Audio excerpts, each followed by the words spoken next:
দেশ জুড়ে আগামী 5 দিন ঝড় বৃষ্টির আভাস। আগামী 5 দিন দেশের বিভিন্ন অঞ্চলে ঝড় বৃষ্টি ও কোথাও কোথাও শিলাবৃষ্টি হতে পারে। এই সময় সারা দেশে দিন ও রাতের তাপমাত্রা প্রায় অপরিবর্তিত থাকতে পারে বলে জানিয়েছেন আবহাওয়া অধিদপ্তর। বুধবার 16 এপ্রিল সকালে আবহাওয়াবিদ ডক্টর ওমর ফারুক এক পূর্বাভাসে এইসব কথা জানান।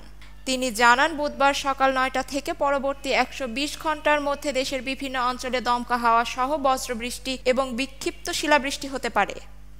এতে আরও বলা হয়েছে, পশ্চিমবঙ্গ ও তৎসংলগ্ন এলাকায় একটি লঘুচাপের বর্ধিতা অংশ অবস্থান করেছে। মৌসুমের স্বাভাবিক লঘুচাপ রয়েছে বঙ্গোপসাগরে। এই অবস্থার প্রভাবে বুধবার ময়মনসিংহ ও সিলেট বিভাগের কিছু কিছু জায়গায় এবং রংপুর, রাজশাহী, ঢাকা, খুলনা, বরিশাল ও চট্টগ্রাম বিভাগের 2-1 জায়গায় অস্থায়ীভাবে দমকা হাওয়া সহ বৃষ্টি বা বজ্রবৃষ্টি হতে পারে।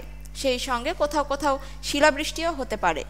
বৃহস্পতিবার 17 এপ্রিল এই ধরনের আবহাওয়া বিরাজ করতে পারে। ময়মনসিংহ ও সিলেট বিভাগের কিছু কিছু জায়গায় এবং অন্যান্য বিভাগের 2-1 জায়গায় স্থায়ীভাবে দমকা হাওয়া সহ বজ্রবৃষ্টি ও শিলাবৃষ্টির সম্ভাবনা রয়েছে। এই দিন সারা দেশে দিনের তাপমাত্রা সামান্য হ্রাস পেতে পারে, তবে রাতের তাপমাত্রা প্রায় অপরিবর্তিত থাকবে। শুক্রবার 18 এপ্রিল খুলনা, রাজশাহী ও ঢাকা বিভাগের কিছু কিছু জায়গায় এবং রংপুর, ময়মনসিংহ, বরিশাল, চট্টগ্রাম ও সিলেট বিভাগের 2-1 জায়গায় বৃষ্টি বা বজ্রবৃষ্টি হতে পারে। সেই সঙ্গে কোথাও কোথাও বিক্ষিপ্তভাবে শিলাবৃষ্টিও হতে পারে। এই দিন দিনের তাপমাত্রা সামান্য কমতে পারে। ভিডিওটি ভালো লাগলে লাইক, কমেন্ট অ্যান্ড শেয়ার দিয়ে আমাদের পাশে থাকবেন। ধন্যবাদ।